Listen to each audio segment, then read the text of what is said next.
So, thank you for agreeing to be a part of this podcast. The first question is quite an easy one. It's just to please introduce yourself. Thank you. Thank you, Emma, for your question, and thank you for inviting me. My name is Pietro Elisei. I'm an urban and regional planner. My hometown is Rome in Italy, but since 2007 I live in Romania. I'm director of a private company called Urba Sofia that is working on policy design, strategic planning, and applied research. My background, I have been working for many years in the academy, in the university, since I was investing more on my career of international experts.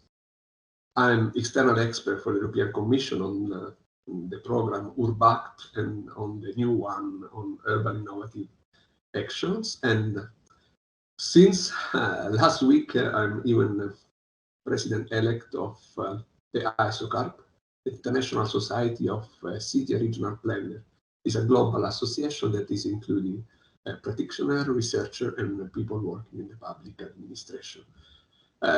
Many tasks in this moment, but I try to cope with all of them. The ESPON conference hosted discussions between different stakeholders on cultural heritage and tourism with regards to regional development. Could you explain the precise relationship between the two? This is really a very good question. The cultural heritage is definitely a driver of tourism, but it is an asset that goes beyond touristic development. I would say that tourism is not just based on cultural heritage, but even on natural heritage and on intangible values like the identity of a place. I make an example, no? When the UNESCO recognized an intangible heritage like the art of making the pizzas, it was happening in Napoli, it is acknowledging a capability, and I think that this is a very important element. The intangible values make the culture of a place, and I would say that the cultural heritage is a combination of tangible and intangible assets. A well-organized and well-thought-out tourist offer constitutes a significant element of attractiveness and competitiveness for a territory. And this means an impact on economic development. The tourist offer must be able to organize all aspects of heritage. I repeat, material, intangible, historical, natural, but also the folkloric one. But not just from the past. It is very important even to focus on the contemporary of the heritage. But at the same time, and this is the difference between tourism and tourists, we have to be really aware that not all tourists want to have an experience that is linked to all the possibility that a place can offer, and especially many of them are not interested in cultural heritage. Maybe they are just interested in naturalistic and folkloristic aspects. So at this point, actually, I think it is really up to the city to choose the tourists they want to have, and not to allow themselves to be chosen indiscriminately. I would like to talk about the Barcelona Venice effects, where entire neighborhoods, districts of these cities are open-air shopping malls, thematic parks that they do not enrich the experience of a traveler, but they are becoming simply places of consumption. In these extreme cases, the few remaining cultural communities are not preserved.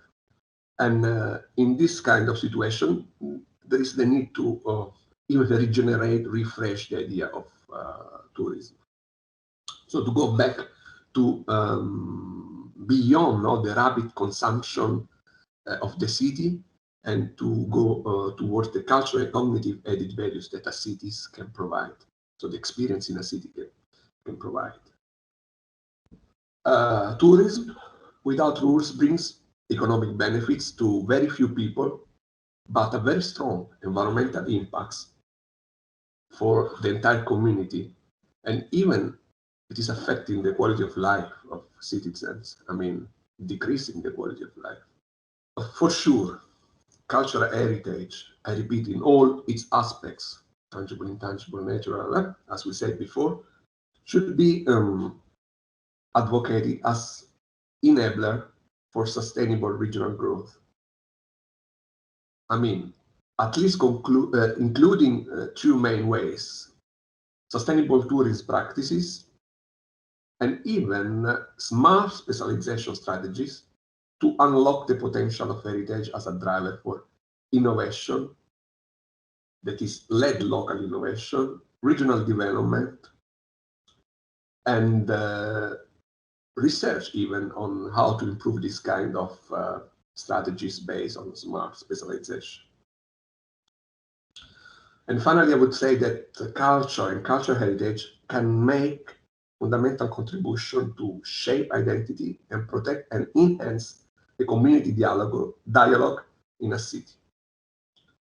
And it is even a great opportunity for the city to have tourists, because or travelers, they can come every day in contact with different values and knowledge, which, if well received and contextualized, they can become a source of inspiration to improve their services and their development models.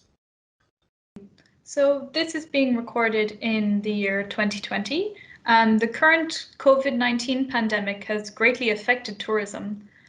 In your opinion, once activity starts again, are we going to go back to how tourism was before, or do we need to restrain ourselves so we can implement a more sustainable and resilient tourism 2.0? There are many aspects that are unpredictable, but of course, I don't think that the new normality will be like it was before. The pandemic, started by the COVID-19, has revealed hidden vulnerabilities in our concept of social living and economic development. Let's say that cities have been the hubs of the spread of the virus, so there was a connection between the metropolitan areas, density of urban living, and the spreading of the virus in the city. Basically, we can say that economies of agglomeration have turned into negative externalities, and we saw even that with our tactics, our strategies of managing this pandemic, even moderate levels of crowding have proven to be not so sustainable. So there is many things that have to be redesigned in the post-pandemic. So the points we discussed all present their own specific challenges. What kind of efforts are being made in different regions to tackle these specific challenges? Are there any examples from Romania, where you are based? Yes, I would like to talk to you about the relation, how important was cultural heritage for Romania in the last years. Romania just entered in the European Union in 2006, and the situation was really very difficult at that time. But in the last 15 years, cultural heritage has been one of the key points where interesting processes of urban regeneration. One of the first examples was the renovation of the historical center of the city of Sibiu, and immediately Sibiu became cultural capital of Europe, creating a sort of positive broken windows effects all over the other cities, and then was following the example of the regeneration of the historical center of Baia Mare, or some interesting projects like recovering the mines, like the Salina in Turda, that is one of the most innovative projects on how to reuse an old mine. But the major effort was done by the National Institute on Heritage, and especially we have in Romania a specific point, a specific priority of the regional operational program. It means the EU funds in mainstreamings, the 5.1, that from 2014 to 2020 is working on preservation, protection, promotion, and development of the cultural heritage and identity.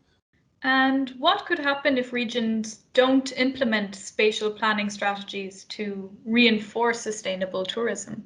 That's a good point. If we leave everything as it is, let's say, the business as usual scenario, this kind of scenario leads to spontaneous development.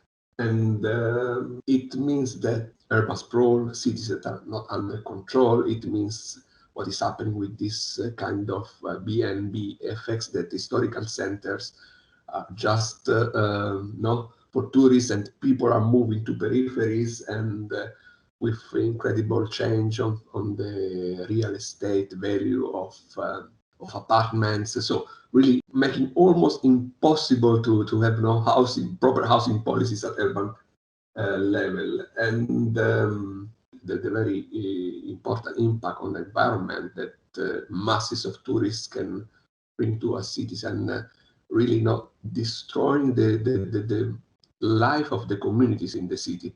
I mean, we have to intervene on that. I think that in this case, the pandemics gave us a sign that we have to change it. We have to plan the way we want to have tourism in our cities, because, as I said even before, and cultural heritage and tourism and sustainable tourism are closely linked.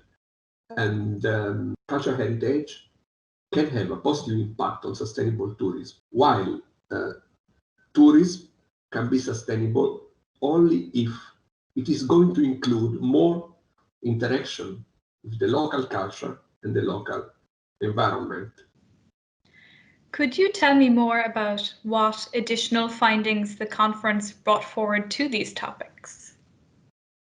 Well, the conference was really dense. I mean, and very good presentation, very good speakers, very inspirational in this way. I tried to distillate some points. I don't know if I succeed, but one key topic was for me the clear link that came out in the conference between urban regeneration and cultural heritage, and heritage in general. I mean, natural heritage, and as we said before, all the other forms of events connected to heritage, tangible and intangibles. Another point actually was the instruments that have been set at European level for helping heritage to be developed. It means the urban agenda for the EU, the new Leipzig Charter. They could be benchmarks for how to use cultural heritage in developing in a sustainable and resilient way our cities. And then the partnership on culture and cultural heritage, always connected to the urban agenda. And the point that territories are, place-based approaches, to be more precise, can be the tools, where actually we can have integrated approach for the next programming period to develop effective instruments, innovative, effective, efficient, for making really cultural heritage becoming a driver for, as I said before, regeneration, but even for development of the cities. And another 3 points that were very interesting is actually the cultural approaches to the management of heritage. And it was very clear, put in evidence, that we can have a material-based approach, a value-based approach, and a living monument heritage approach. What does it mean? That the material-based approach is more not oriented to conservation, but the contemporaneity is more characterized by community as the one that take care of the heritage. So this is the value-based approach, and even actually how these communities can become the long-term custodians of the heritage sites. As an expert, what is your opinion on these findings, and what could be expanded on? About cultural heritage, I repeat, including all its elements, I think that we have to keep one sentence in mind: use it or lose it. I mean, but we have to use it with respect. I mean, not using in a wild way without having a proper planning or a proper programming on how to exploit the cultural heritage. Because when we use this word exploiting, so we open to development opportunities, but we open even to a set of risks that we have to avoid. But I think that the cultural heritage is living material, is a living subject. So it's something of the present, even, not just remainings of the past. And the way that we are capable to understand or to know the heritage in the present is the way we can live it for us as single citizens, and for the community, for the cities, as a way to go towards resilient, sustainable, effective, coherent development. And it is very important, from my point of view, the relation between cultural heritage and urban regeneration.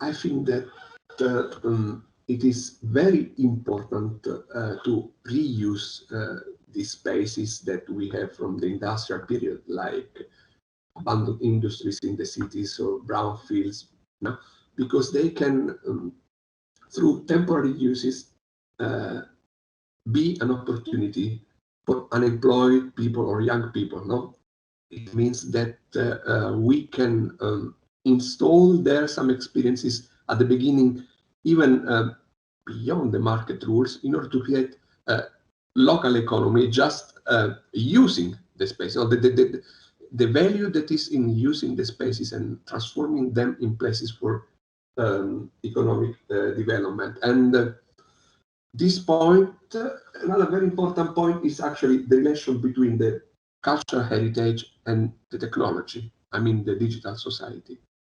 The digital world is proposing us many incredible solutions for augmented reality, virtual reality, and combination of augmented and virtual reality. These are all aspects that, if really linked to the tangible heritage, can provide a number of new services that will improve the quality of life of our citizens. I think this is something that we have to really consider and exploit in the near future. So for people who are interested, where can we find out more? There are many projects on cultural heritage and linking the cultural heritage to different planning topics or development topics, or sustainable development topics. I mean, let's start from some key documents, and then we go to practices and projects. There is the UNWTO World Tourism Barometer, the statistical annex. This is a very good document to consider. Another very important document I would like to suggest is the Barcelona Declaration of Tourism and Cultural Heritage, Better Places to Live, Better Places to Visit. Already the title is very interesting. And there is another document issued by the Europe Aid and again the UNWTO. It's the EU Guidebook on Sustainable Tourism for Development. But better to look at projects. I have been part of a very interesting project that I recommend to you. It's about cultural heritage in urban regeneration. It was H 2020 initiative. The project is called ROC, and you can find it at rockproject.eu. And there were many important cities in this project, like Athens, Bologna, Liverpool, and Vilnius. I don't remember all the cities, Lyon. Each one of these cities was developing this link: technology, urban regeneration, and cultural heritage.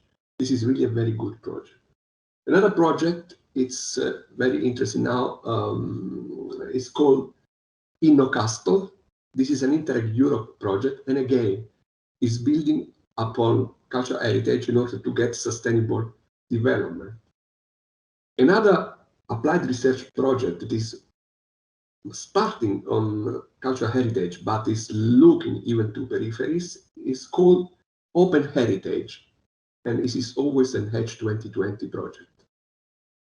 Finally, a project that I really like is Easter, is an Interreg Danube project that is building cluster of development on old Roman roots in Eastern Europe. There are many other examples in the Urbact. There is even the cultural heritage is even a priority of the urban innovative actions and will be, I hope in the future again, a relevant priority of the urban innovative actions. So even in these repositories, in these programs, there are projects that can be served, downloaded, and read. Thank you very much for your question.